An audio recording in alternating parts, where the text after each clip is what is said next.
Hello and welcome. I'm so happy to introduce our guest today, Janet Munro. Janet Munro is the host and creator of the Roots and Branches Adoption Stories podcast.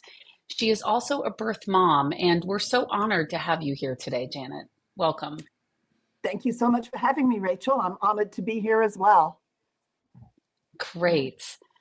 I actually just was a guest on your podcast, Janet, and I wonder if you can tell the listeners, it's a really wonderful podcast, by the way. You should check it out. I'll put the link in the show notes. What made you start the podcast? How did you come up with that? Well, being a birth mom, I'm giving birth back in 1970. That was a time when life was difficult for an unwed single woman, right? Mm-hmm. And I was 21 years old and made the decision that I would put my child up for adoption. From there, many years went by, life went on. I always knew at some point that I would find him, that I would look for him. Mm. But the circumstances didn't happen until 2017. So in 2015, my husband passed away from cancer. Exactly 365 days later, my dad passed away. And it was when I was getting my dad's house ready to sell, and that I found a file folder with my name on it. And then it was a letter from the adoption agency dated in 2004 where they were looking for information about me. So that was my starting point. Mm-hmm. And I was able to go through them to find my son. Just to clarify, the adoption agency was looking for you. Yes.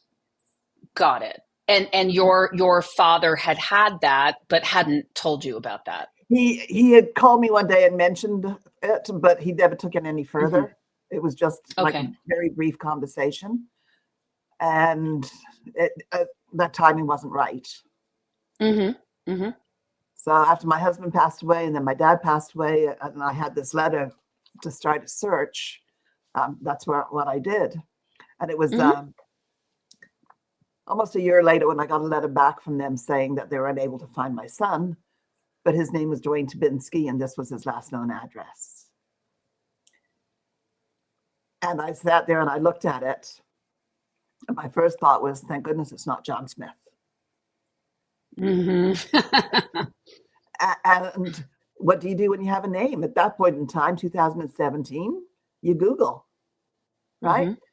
And I Googled his name, and he had just happened to have a posting from a real estate agent who had just sold a house to a Dwayne Tabinski in Nashville, Tennessee. And his name came up in blue, so I clicked on it, and it took me to his Facebook page.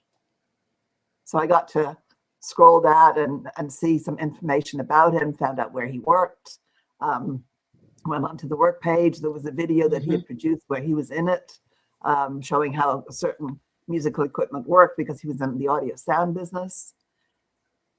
And I thought, that's my son. Wow. That was the first time I saw him. Mm-hmm.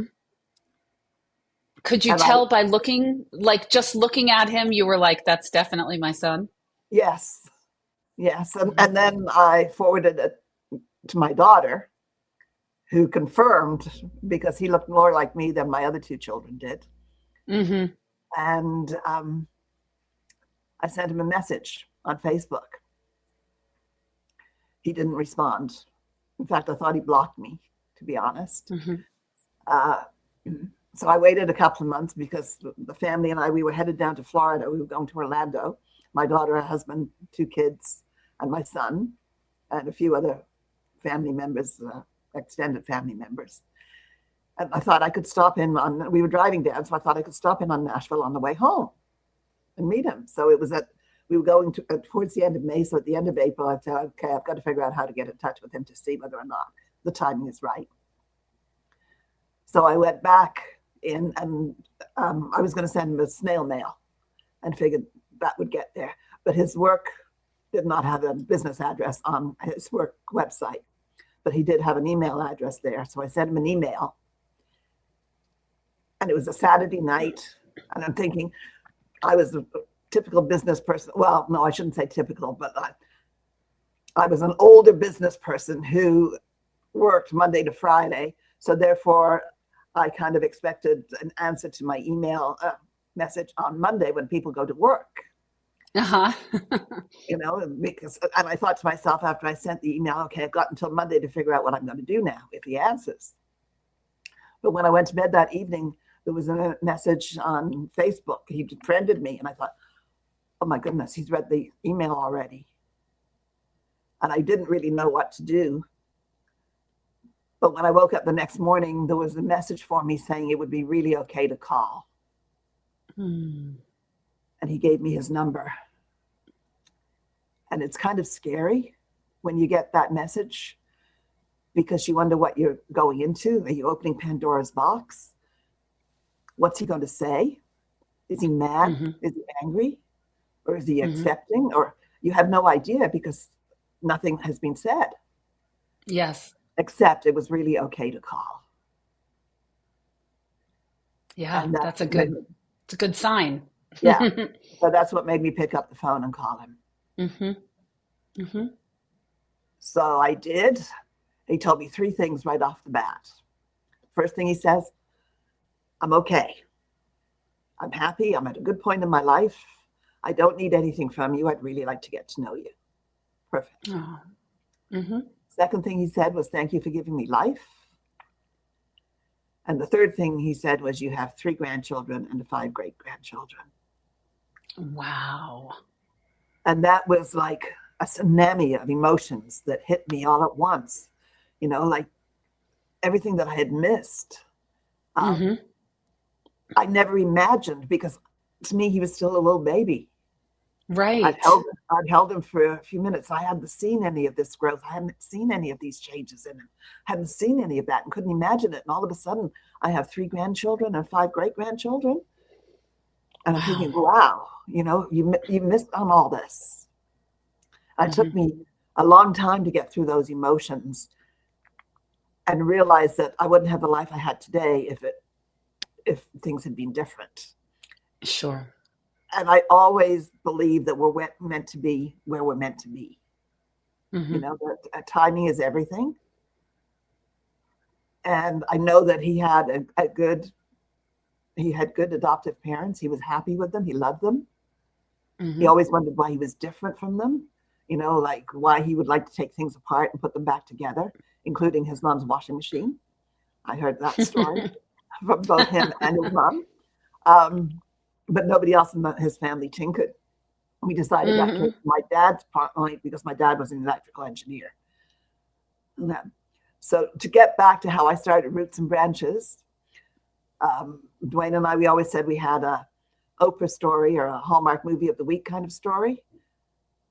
But unfortunately, it didn't end well. He was killed in a workplace accident on June 30th, 2023 in Chicago. I'm sorry.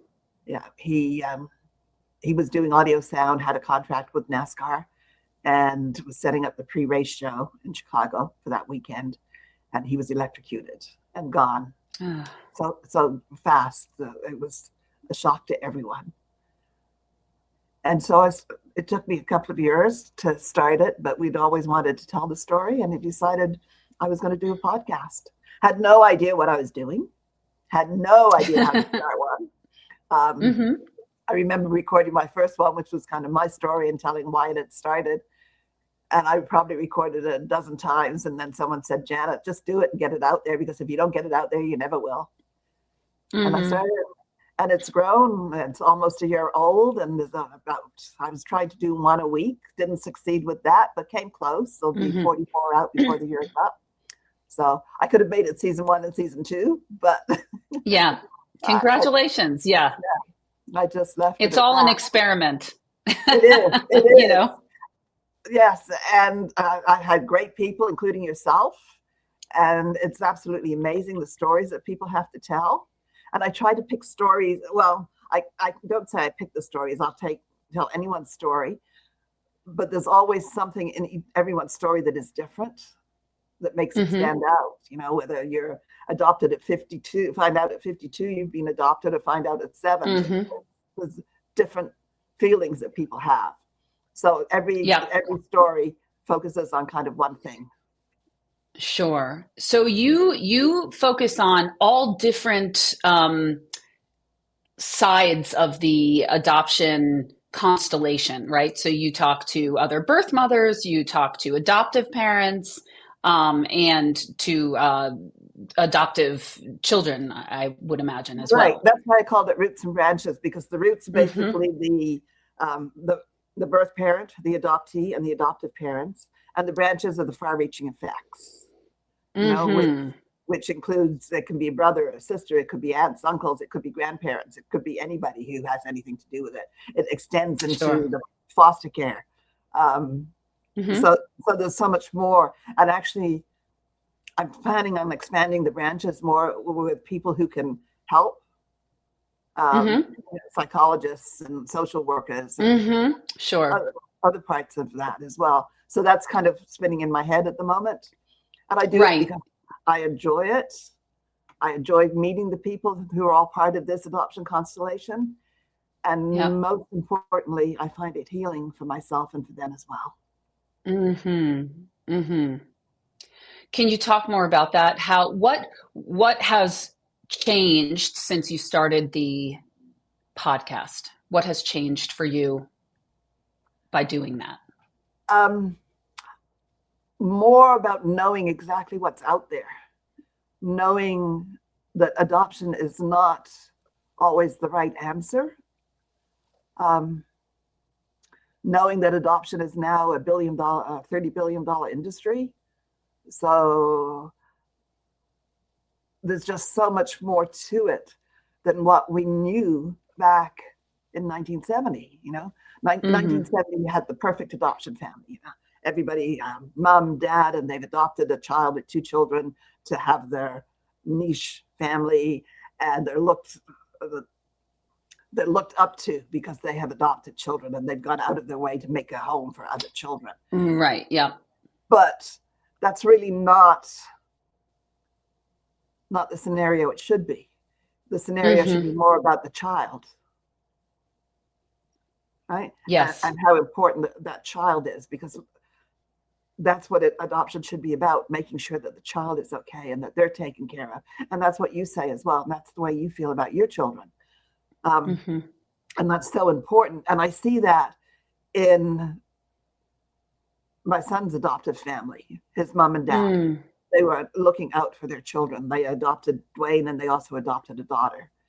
And that gave them that perfect family, you know, mom, dad, and 2 kids, which was standard back then. And middle-class family, you know, he worked in the jail in Winnipeg, and she had a life very similar to mine. She and I worked at the same insurance company at the same time, though we didn't know each other. Oh, wow. The birth mom? That's so interesting. The adoptive mom, yes. Oh, the adoptive mom, sorry.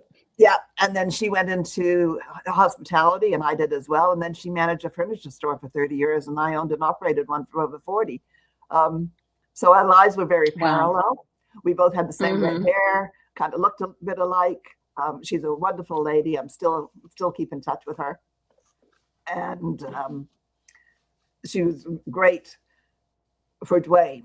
You know, she was a great mom, and he loved both her and his dad fiercely. So, yes, take us back to when you were that 17-year-old girl. I think you said you were 17.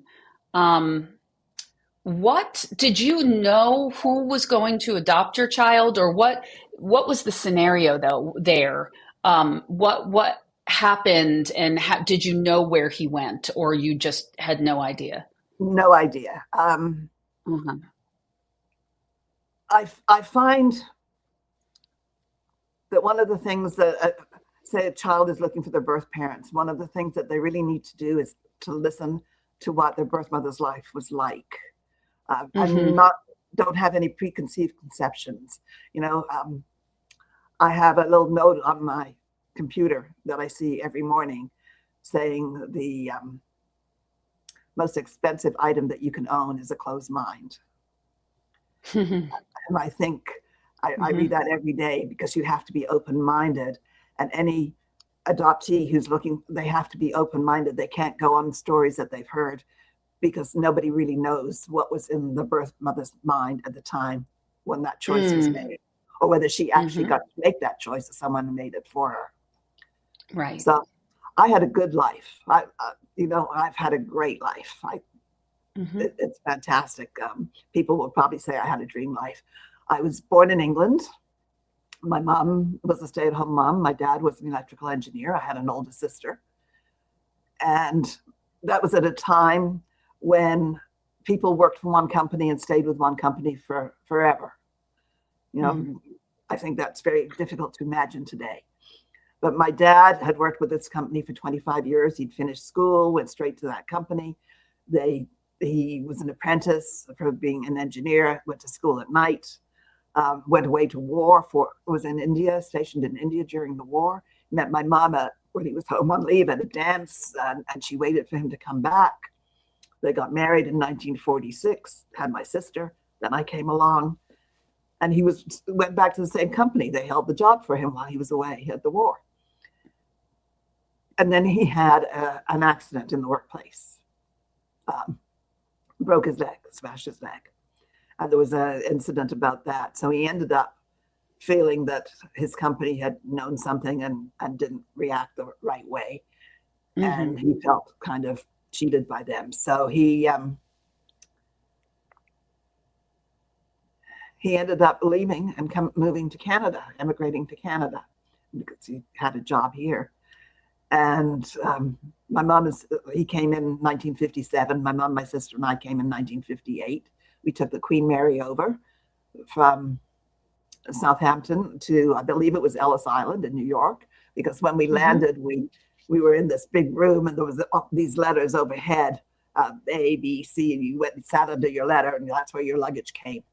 I always remember that. I remember my mother, my sister and I, we were sitting on a bench, and the American children were running around like crazy, having a good time and getting getting rid of energy. And my sister and I are just sitting there. This lady comes up to my mom and she says to her, "How do you get your children to sit there?"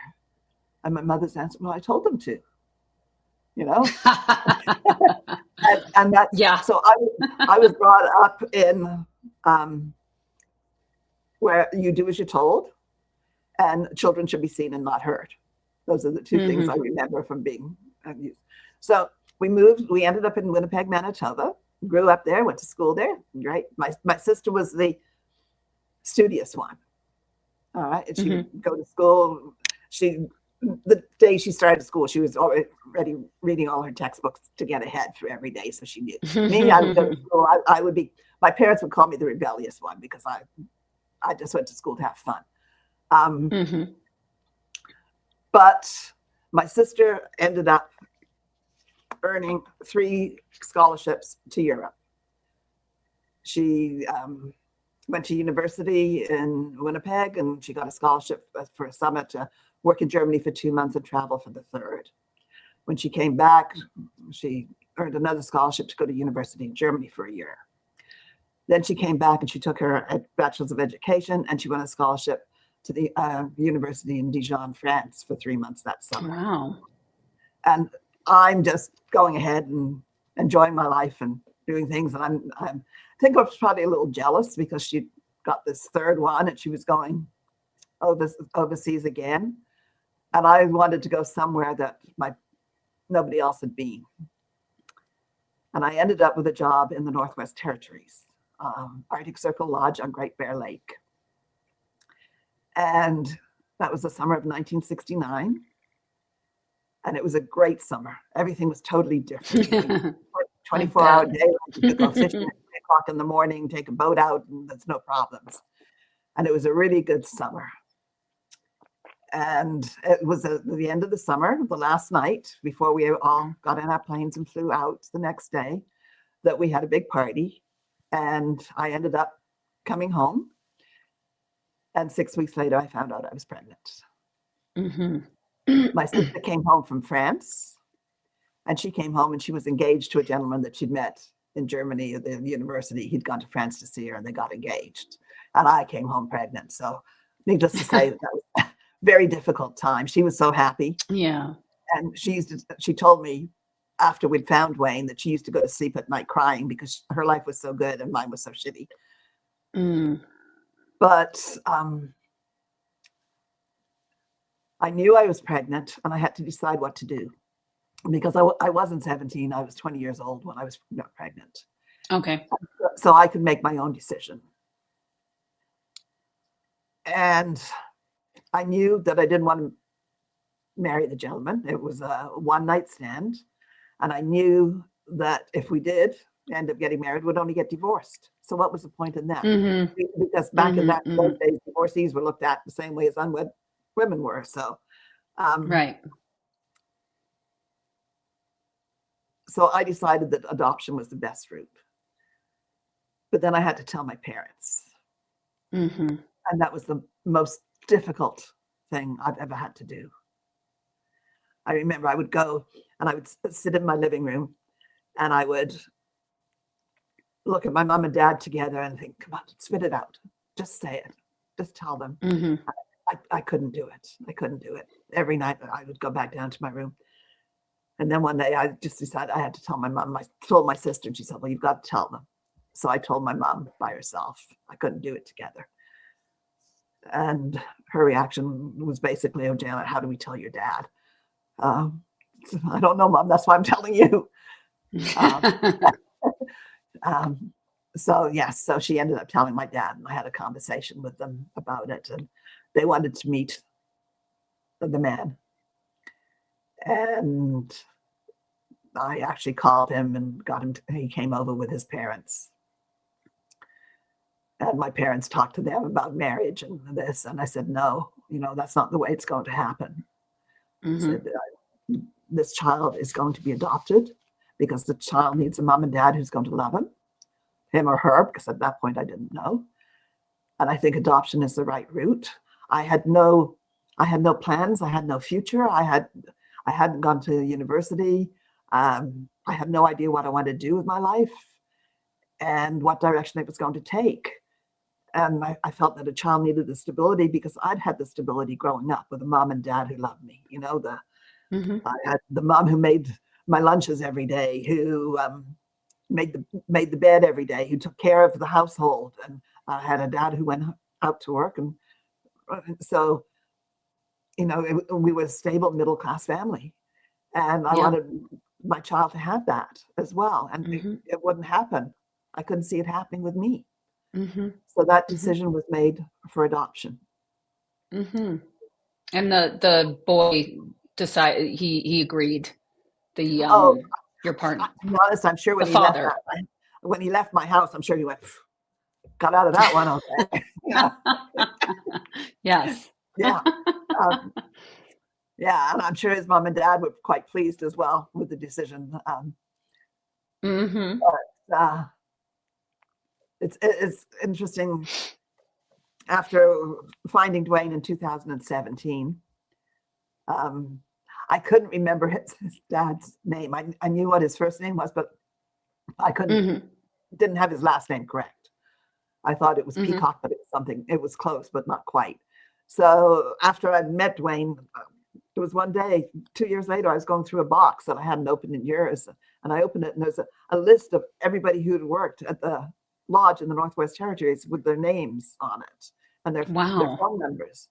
And his name was there. So I got it right and I Googled him. And unfortunately, he had died the year before I met Dwayne. But it said that Dwayne had 6 brothers and 6 sisters. 6 brothers and sisters, 3 each. Mm-hmm. So I called him and I told him and went through the obituary with him.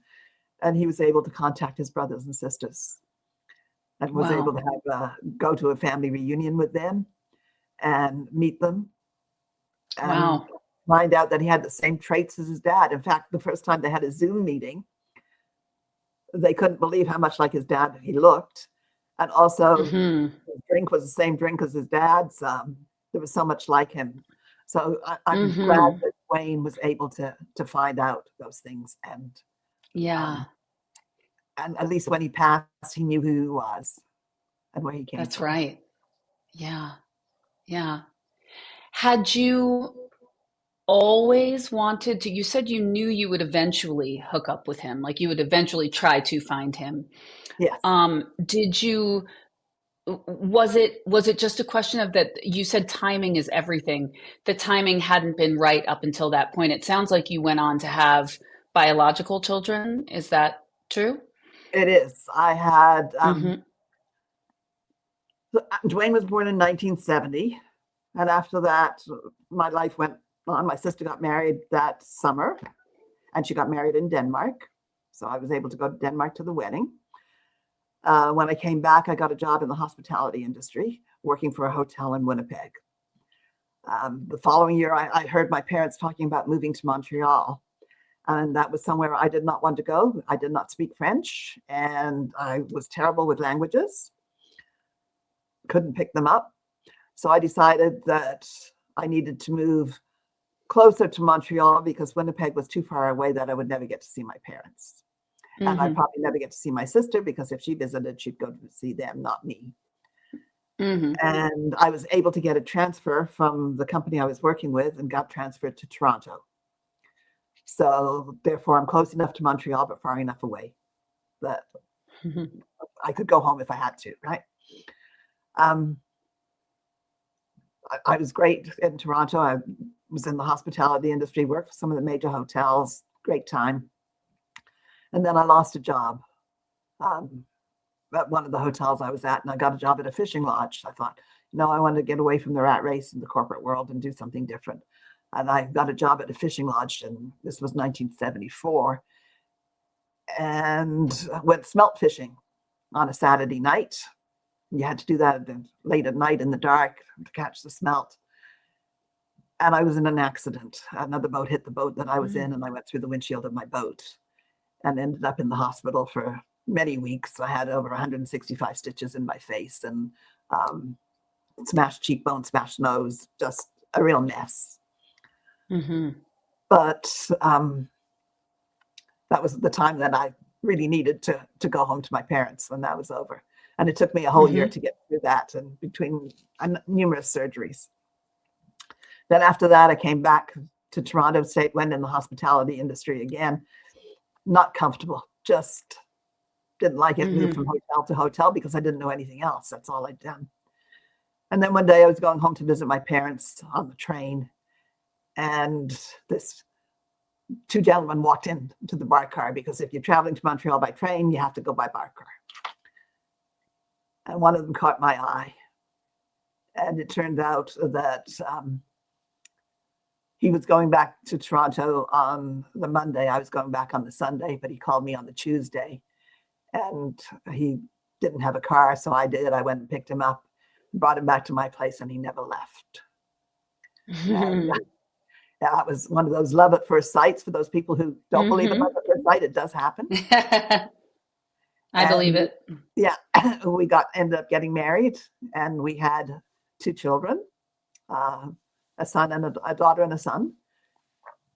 And we started our business together. It was a custom furniture manufacturing and retail business that we started back in 1978. There was a recession. He lost his job because it was in construction. And he told me he could build furniture. And I said, nobody builds furniture. People go to a store and buy it. And he said, well, somebody's got to make it in the first place. So I said, okay. So we grew that business over the years. We had a lot of fun doing it. And we grew it to a multi-million-dollar business. Wow.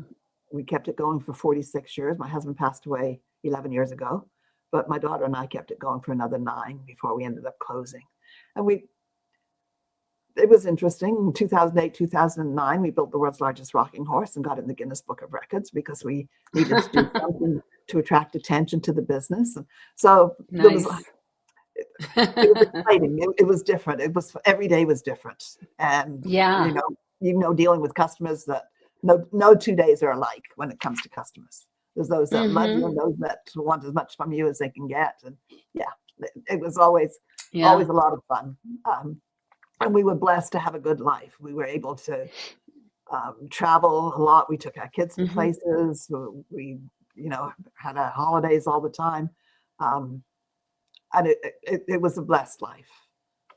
And then Mm-hmm. Dwayne came back into the picture, Mm-hmm. Mm-hmm. and life changed again. Had your kids, sorry to interrupt, but I'm curious, were your kids aware of him?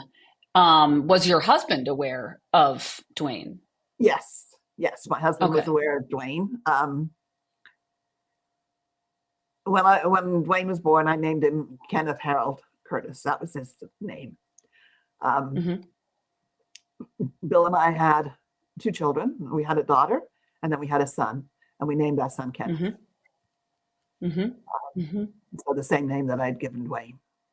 Right. And that was always a reminder for me Mm-hmm. of him, because at that time I didn't know what his name was, right? Yes. So my husband knew about him, but my husband had been married twice before, and he had four Mm-hmm. children from his first marriage. And whenever they called, it was because they wanted something. Mm.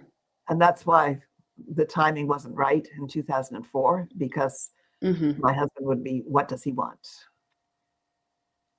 And Mm-hmm. that's probably why I didn't go ahead with it, because just Right.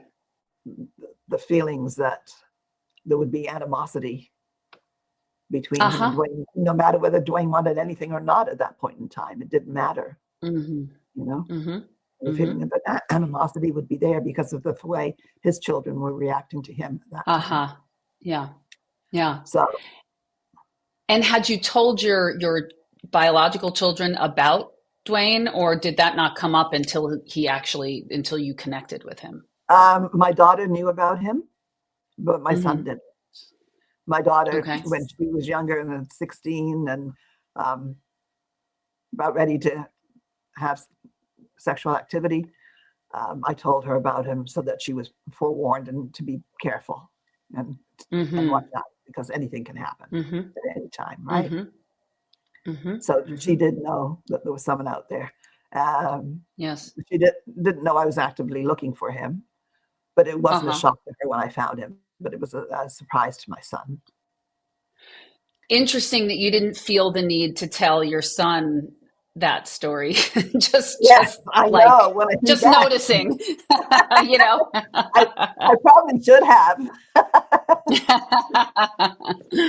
Yeah, more so um, than my daughter, really. But yeah, right. I mean, yeah, it's just interesting how, the cultural norms at the time, you right. know, I think now that hopefully that's changing and we would talk to our sons about that as well. But yeah, just interesting to point out. So how did your son take it when he got this news? How did you reveal it? How did you tell him? Um, just sat down and had them over for dinner, and sat down Mm-hmm. at the dinner table and said, that this is what happened, and I've located him. He's in Nashville. I want to stop in and see him on the way back from Florida. And right away, they all said they're coming with me. They weren't going to let Wow. me go alone, because Uh-huh. one, it's a brother that they don't know that they'd like to meet. And considering Sure. they'd lost the year before, they'd lost their grandfather, and the year before that, they lost their dad. To have Mm-hmm. an older brother in their life was something that they felt that they really wanted to know. Mm-hmm. He was kind of replacing the two that they'd lost. Mm-hmm. Yes. Oh, I Yeah. remember That's yeah. Tell us about the first meeting. we decided that we would meet for breakfast. He was in Nashville, so we were driving from Orlando to Nashville. We'd spend the night in Nashville. We would go over to his home for breakfast. We arrived at the house. There was myself, my daughter, a husband, the two grandchildren, and my son Ken.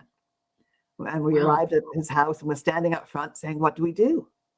Like, And wait, you hadn't seen him face to face yet?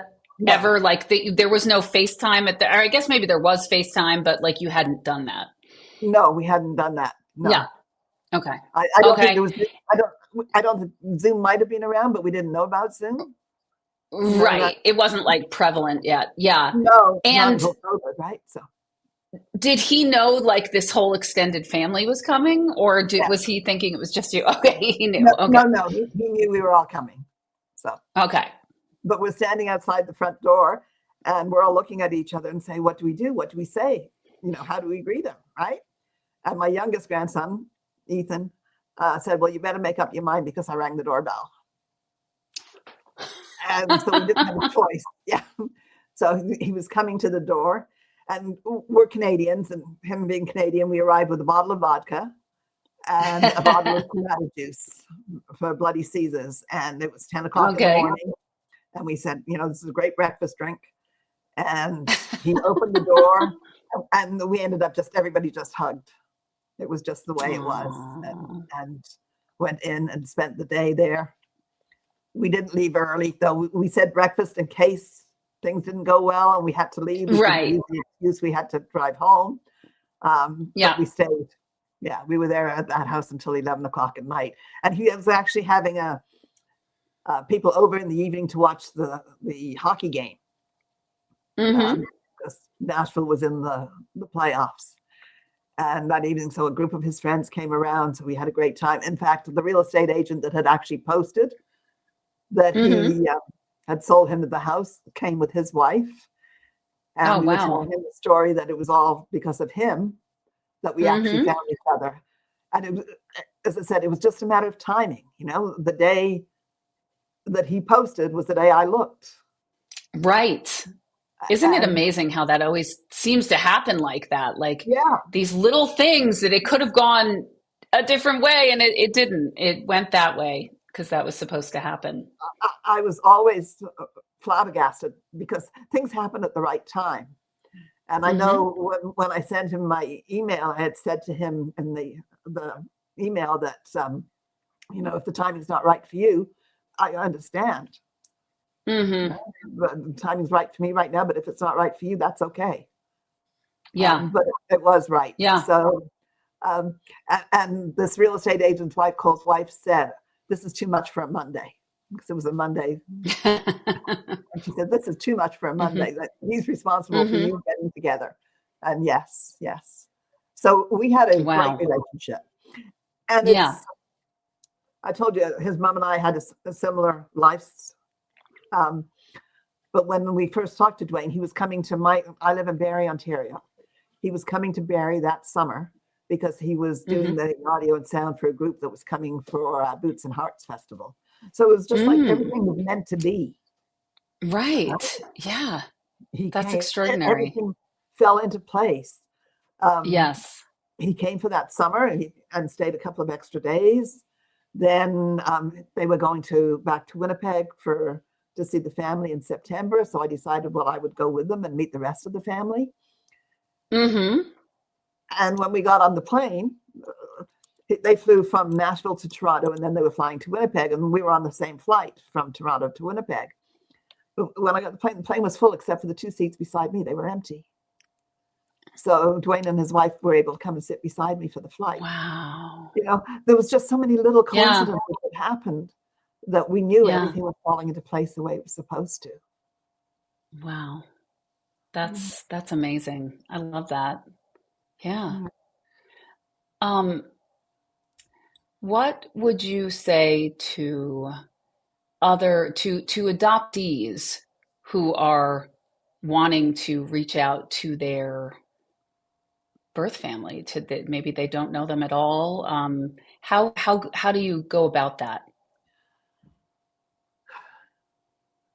When you want to reach out, just keep looking. You'll find them. Things will fall into place the way they're supposed to. Like, I never expected it to go the way it did. And when you least expect it, it's going to happen. And just keep looking. But also, as I said, you have to be open-minded. You've got to listen to the story. And you've got to, you can't look if you're angry. I don't think that helps you any. But look when you're ready. When you're ready, and when you understand that you've got to listen to the story. I've heard so many stories from people one young lady, her mom, there was 5 children, and they were taken from her because someone reported that the mom was using drugs, but she was doing that because she was a single mom with 5 kids, and looking, having to do something so she could keep awake and keep working to make the money to support 5 children, because it's not easy, Right. and then they were taken Absolutely. away. So when Yeah. she found her mom again, she realized that she's grateful for everything her mom did for her. So sometimes, the stories, they matter. Yeah, They they matter. do. The reasons why Sure. people do things, they matter. And Right. the adoptees need to understand that, no matter what age they are and when they're looking. Listen to the story, Mm-hmm. because it changes the Mm-hmm. whole Mm-hmm. aspect. And you might have heard stories, you might have been told things, but they might not have been true. And that's why I say you have to have Right. an open mind and just listen to the stories. Mm-hmm. Mm-hmm. Yeah. Yeah, and conversely, for birth moms who might be looking for their children, what would you Yes, say? I hope that every birth mom gets a message like I did, saying it's really okay to call. Mm-hmm. That's a huge. That was a huge blessing. Um, I haven't talked to too many birth moms. There's a Mm-hmm. lot out there that I still feel ashamed of what they had to go through, and Mm-hmm. I have 2 that I've spoken to. One was from Australia, who has a great story, and she's a speaker with Toastmasters, and tells her story quite frequently, and has written a Mm. number of books about it. Um, but she was a subject of a gang rape, a pack rape, as they call it Mm-hmm. back then. And then I spoke to another lady who was in a similar situation as to myself. But birth moms are shy. There's a Mm-hmm. lot of them whose husbands don't know about what happened to them Mm-hmm. previously. Mm-hmm. They're Mm-hmm. ashamed to tell them. But I'd really like more birth moms to come out and talk, because it's Mm-hmm. healing Right. and it takes it Yeah. away. I know. I know after I gave birth, I kind of built this wall of concrete blocks just around my Mm-hmm. heart, because I didn't want to get hurt again. And I Right. still feel they're breaking down slowly but surely since I met Dwayne. Mm-hmm. But I still feel that they're kind of there. I'm still Mm-hmm. not sure I want Mm-hmm. to let everything loose and let everything go. But the day will Right. come when I will. Wow. Yeah. Yeah. Talk about holding that for all those years, just before you connected with him. What was it like to hold that? And it sounds like you knew you made the right choice, but it's still very painful. Is that accurate? Yes. Yeah. The Mm-hmm. When I was pregnant with Dwayne, I wasn't put into a home for unwed mothers. I went into live with a family, uh, one of those perfect middle class families, husband, wife, and they had 2 daughters as well. And I was to look after the daughters. And my dad But would wait, come you pick me couldn't up. stay with your parents, or you were already out of your parents' house? Oh, no, I just couldn't stay with my parents, because goodness gracious, if I went out and the neighbors saw me and I was pregnant, my goodness, what would that do to my Uh-huh. reputation? Oh, no, that would be, oh, no, that would be devastating. Uh-huh. So it's like Janet's studying overseas for the Yeah. next 9 months or Uh, something. Is that like, yeah, Janet's got a job out of town or something. Yeah. right, got it. Yep. Yeah. Yeah. So, but my dad would pick me up every Sunday and would bring me home for dinner on Sundays. But he didn't talk to me. He'd pick me up in the car. I'd get in the car. I'd say, "Hello, Dad." Not a Mm-hmm. word. Not a word. Get home. He wouldn't say a word. Um, put me in the car after dinner, take me back. Didn't speak to my dad. For the And duration of your pregnancy? for the last 6 months, from January until June, because that's when I moved out just after Christmas. Okay. And yeah, he didn't talk to me. And would have dinner, would have a Sunday night dinner, and I would invite a friend over, or my sister was there, and so the conversation would be through them, and that was the only way there was conversation, including my dad. Mm-hmm. And I always wondered, and I never did ask him, and I wish I had, but it was after I met Dwayne when I always wondered about my dad, if he didn't talk to me because he felt guilty that this had happened and he hadn't helped prevent it, or that he Mm-hmm. was just mad at me because I'd done this and gone outside the box. Mm-hmm. Mm-hmm. And I never really asked. So I'm tending to think now that he was more disappointed in himself than in me. Mm-hmm.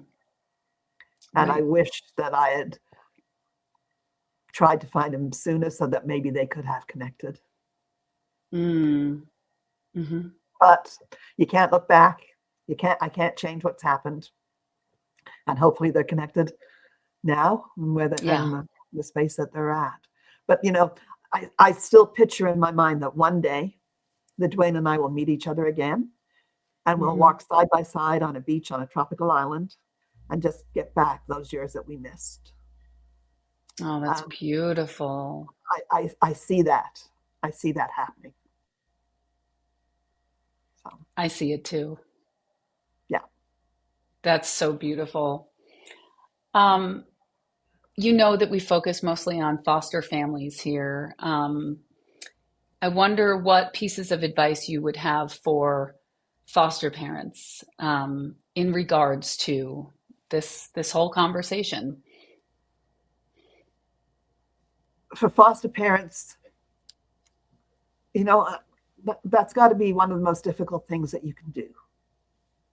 I think because you can have a child for a week, a day, a week, a month, or you can have a child for years. Mm-hmm. And I really admire foster parents that can look after those children, take them in, love them, and then let them go, because that is really difficult from a birth mother's point of Mm-hmm. view. The letting go is very hard. Mm-hmm. But as you say, for foster parents, the child is the number one, and you have to do Mm-hmm. what's best for the child, right? For foster parents that you adopted yours, and you still have an open relationship with someone part of your daughter's life. I think Mm-hmm. um, if they can keep an open relationship, I think that's much Mm-hmm. better. It gives Yeah. you so much knowledge, and it gives the child that connection. Because back in 1970, there was no such thing as a primal wound or the adoption constellation or anything like that. Right. Yeah. Like nobody knew the trauma that a child actually feels by being taken from somewhere where they've been kept warm and cozy for 9 months. Yeah. And what a difference it makes when all of a sudden they're born and they're taken away, and there's no connection to what they know. There's no voices, there's no feelings, there's no emotions, there's nothing left for them. Mm-hmm. And that has to be the same for a child that's taken from a home and put into foster care. They have all these things in place, and all of a sudden it's all gone. So just be careful. Keep the child in front. Mm-hmm. Mm-hmm. Thank you. That's lovely. And all being well, foster to adopt forever, Mm-hmm. right? Yeah, sure. If that's, as you say, to my stance on that is like what's best for the child. Yeah, That is not, we can want that. We can want that as much as, anything. And it's this child's path. It's what is meant to be for this child. And it's certainly about keeping the child safe and consistency and all of that. So whatever that means, that's what should be focused on, I believe, is the child yeah. for sure. And give them what Yeah. they need. And it has to be very difficult, I think, to foster when you have. Maybe it's easier when they're younger, but as they get older, it has to get more difficult, especially if you're fostering a child that's gone from home to home to home. Then Yes. they feel so unwanted that to Yeah. actually find somebody who can give them some stability and Yeah. help them. Um, I think a child is going to have difficulty accepting that as well, that here's somebody who actually wants me. And Right. that's something very difficult to work with. Right. And like letting their walls down, right? Because these children who are maybe a little bit older, have been in the system longer, have been passed from house to house to house. They build walls too. We're human, that we do that, and I think it can be really, really challenging for that reason. I completely agree. And, we do what we can. We do what we can. Consistency, attachment. One thing that's on my mind is that a lot of foster families now are saying that they're feeling bad or guilty for attaching to these children because they know it's supposed to be about reunification, and they feel guilty. Oh, I love the child too much. I secretly wish I could adopt this child. And like my message is like, don't hold back your heart. That's what you're there for. You are there for that. And I know it's so hard, but like these children deserve someone who attaches and who loves them. Attachment is the point. They need that. And yeah, it's terrifying, but like don't feel guilty for that. That's You're providing unconditional love for this child for however long you're together. And that is a beautiful, beautiful thing. So I just want to, I keep on seeing on all the online forums, a lot of foster parents really struggling because they want to adopt the children. And, I think that's normal and that's okay. Not all of them do, but if you should find yourself in that situation, that's almost like, okay, you did it right. Like you're doing it right. Yeah. you know? Yes. Yes. And let the child know that they always have a place to come back to. That's right. Yeah. Absolutely. And many times they do end up coming back. And there's also the thing, as you were mentioning, about creating a good relationship with the birth family so that you can maintain that relationship. And even if they're no longer in your care forever, you can still be a part of their lives. And that's Right. ideal, you know. And children need, the more people that love them, the better they are, you know? Yeah, Yeah. Different absolutely. circumstances, and love wins everything, you know? It does. It It's does. the, if we had a whole world of love, my goodness, wouldn't that be Uh, amazing? oh, yeah. That other Yes. four-letter word, it can disappear. Yeah. Yeah. Agree. Agree. Janet, it's so wonderful to talk to you. I feel like we would have been friends back in 1969 for sure. We could have had a good time. Yes, we could have. I was always outside of the box too. I still am. So, yeah, I always see my fellow travelers and I appreciate that. Thank you so much. Is there anything that we've left incomplete for you? Is there anything else you want to say or share? I don't think so. I think Okay. we've covered everything. Um, yeah, I think from foster to adopt is um, the way to go now, Hmm. because people looking to adopt might not be doing it for the right reasons, and Mm. going through the foster care system to see whether or not that works for them gives them the opportunity to decide. Hmm. Um, if you can handle someone from the foster care system, then you can look after children. But Hmm. whoever is planning to adopt needs to do it from the child's point of view, looking after the child, not as a satisfaction for themselves. Uh-huh. Yeah. Yeah, I hear that. I hear that. Put the child Thank first. you for engaging. Yeah, in this it's a multi-layered conversation and it's always interesting. And It is. And I yeah. find everything is multi-layered with regards to Hmm. this. So it's an Yeah. exciting time for me to do this. And it's not something I Hmm. ever expected to do. It's not something I ever planned on doing. And it's not something, Right. and sometimes I'm not even comfortable doing it, but it's something that I feel needs to be out there Yeah. and give people the opportunity, just like you're giving people the opportunity to talk about it. People need to be able to talk about it because talking about it is healing for everyone. Absolutely. Thank you. Thank you for having me. All right.